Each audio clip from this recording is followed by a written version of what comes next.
Hello, welcome to Outermost Uncle. We're having a chat today. I am butting into my the island, which we have one more episode, I believe, and then we'll be off of that. But this is a chat today about something that I'm really excited about. It is the October 1959 edition of National Geographic Magazine. It says Cape Canaveral's 6,000-mile shooting range.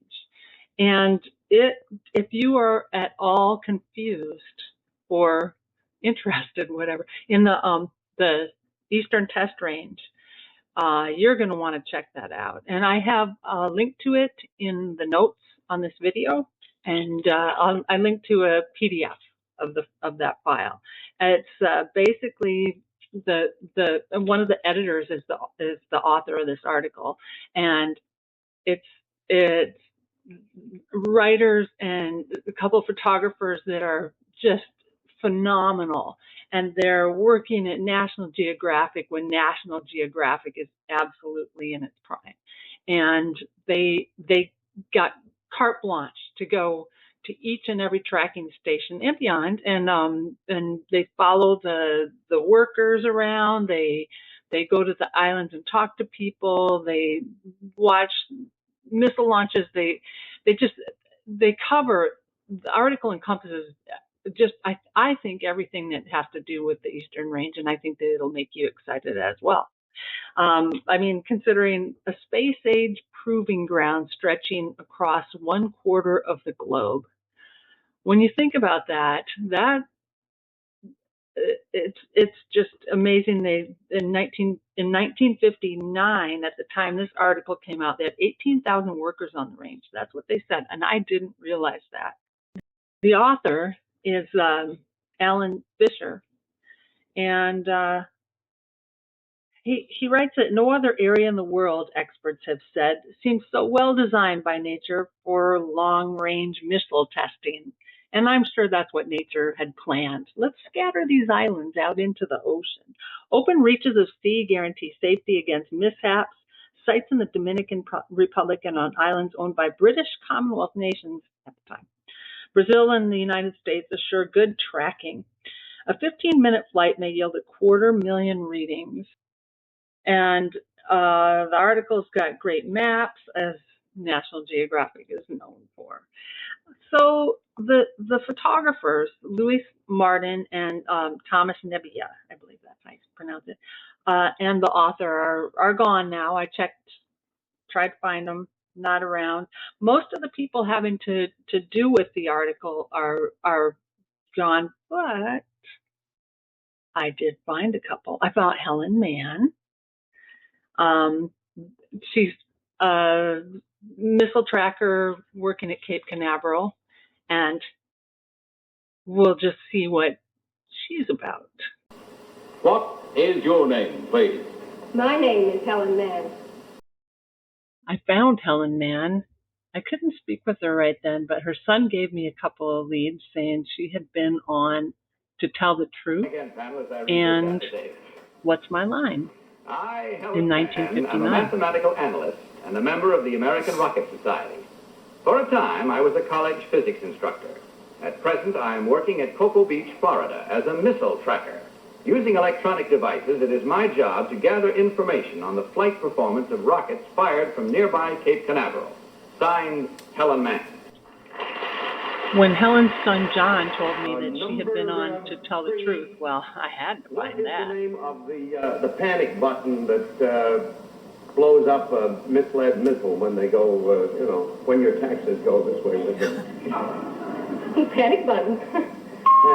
Holly? Number 3, what degrees do you have? BA and MS in physics. And what? Physics. Once again, we'll find out which one of our 3 challengers, 2 of whom are now old friends, is the real missile tracker of the missiles fired from Cape Canaveral. So, will the real Helen Mann please stand up?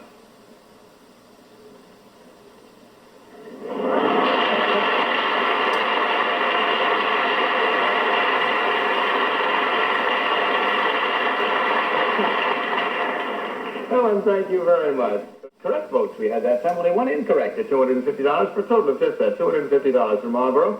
Ladies, thank you very much. On your way out, you'll find that you're collecting a large supply of cartons of Marlboro cigarettes, but you'll enjoy them, I'm sure. Thank you very much, and see a couple of you in just a little while. Bye. Yep, I'm sure she'll enjoy those cigarettes. And then here's an episode of What's My Line from 1959. Allan P. Mann.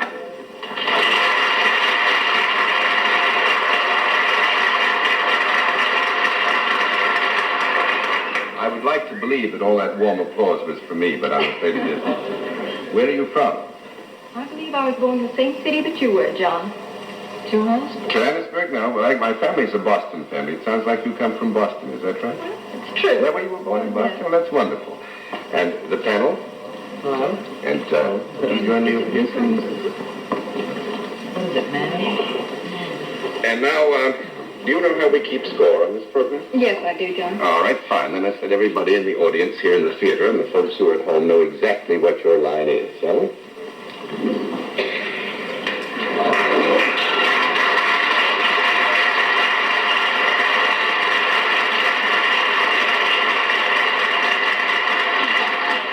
All right, panel.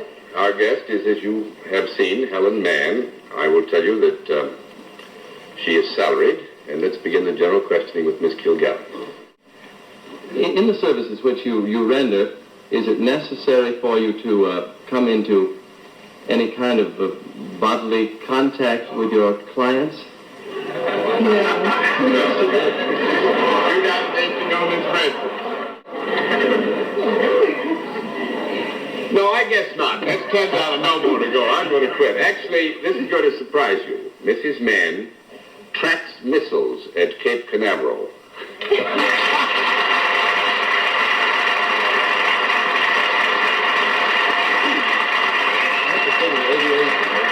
John, there are a certain number of highly placed military gentlemen sitting in the first row of our audience here tonight. Do you suppose it's significant?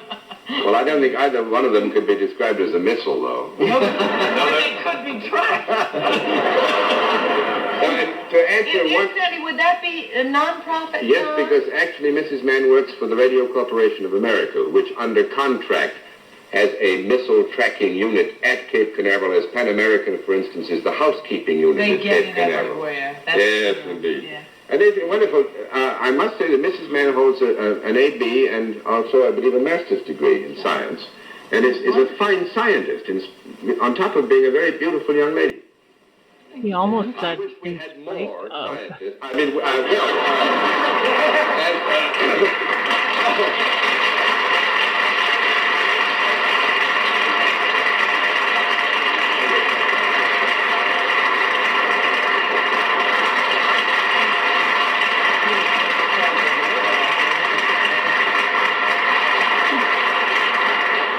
this is fascinating, but Mrs. Mann has another responsibility, which is to determine the exact location of a nose cone after we fire a missile. And as you know, former... I think she's our answer to Russia, don't you? Yes, sir. I think we had a few more scientists like that, we'd make those Russians hum.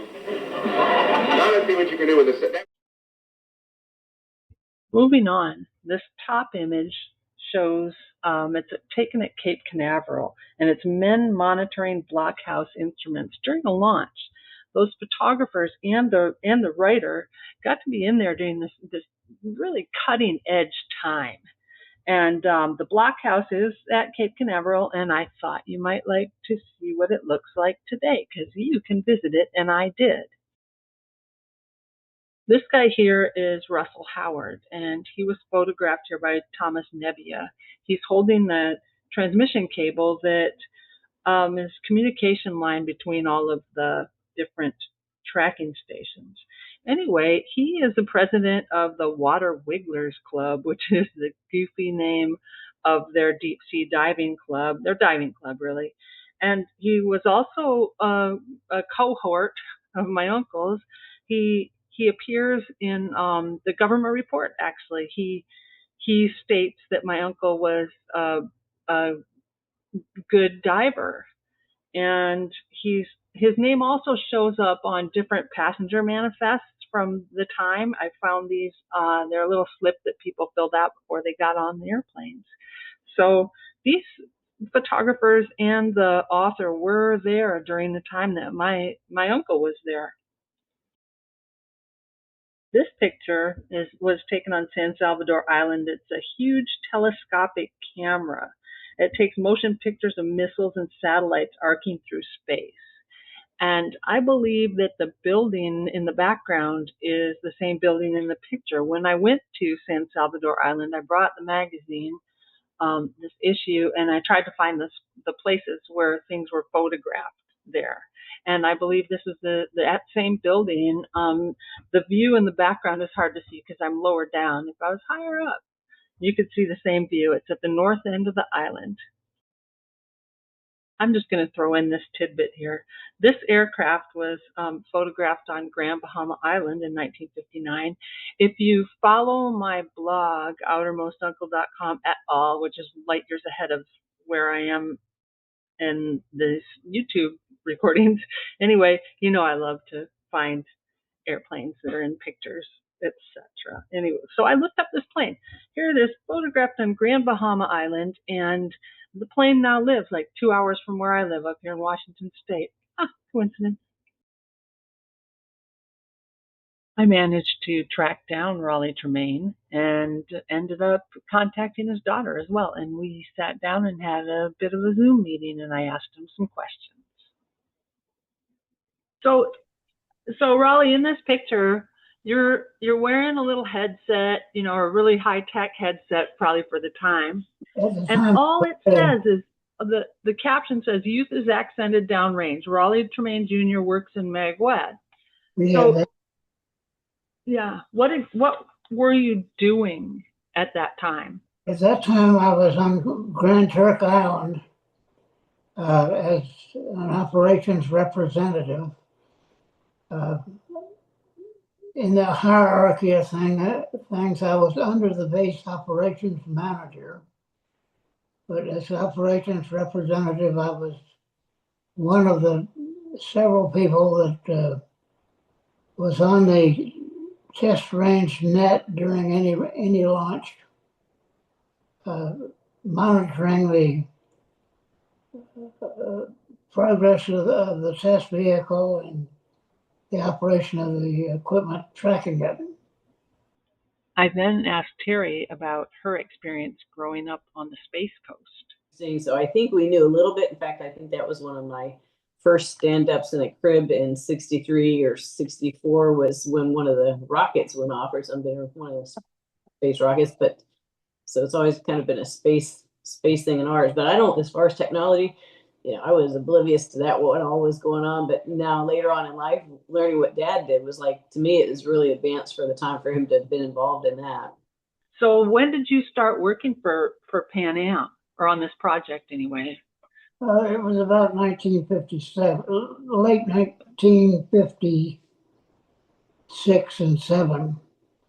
I was in one of the first, if not the first, operations training class that Pan Am had to send people down to these various stations. Wow. Including Cape Canaveral at that time.